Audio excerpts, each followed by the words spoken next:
എറണാകുളം മൂവാറ്റുപുഴയിൽ 1.645 കിലോഗ്രാം കഞ്ചാവുമായി 2 യുവാക്കളെ എക്സൈസ് പിടികൂടി. കല്ലൂർക്കാട് സ്വദേശി രാജീവ്, കാഞ്ഞിരപ്പള്ളി സ്വദേശി പ്രവീൺ എന്നിവരാണ് പിടിയിലായത്.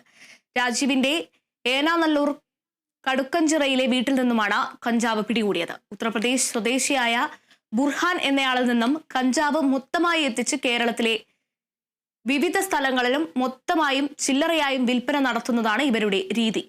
രണ്ടാം പ്രതിയായ പ്രവീൺ ദേശീയ ബോക്സിംഗ് മെഡിക്കൽ ജേതാവ് കൂടിയാണ്. പ്രവീണിനെതിരെ നോർത്ത് പറവൂർ എക്സൈസിലും മൂവാറ്റുപുഴ പോലീസ് സ്റ്റേഷനിലും മറ്റ് കേസുകൾ നിലവിലുണ്ട്. അസിസ്റ്റന്റ് എക്സൈസ് ഇൻസ്പെക്ടർമാരായ അസീസ്, അജയ്കുമാർ എന്നിവരുടെ നേതൃത്വത്തിലുള്ള സംഘമാണ് പ്രതികളെ പിടികൂടിയത്.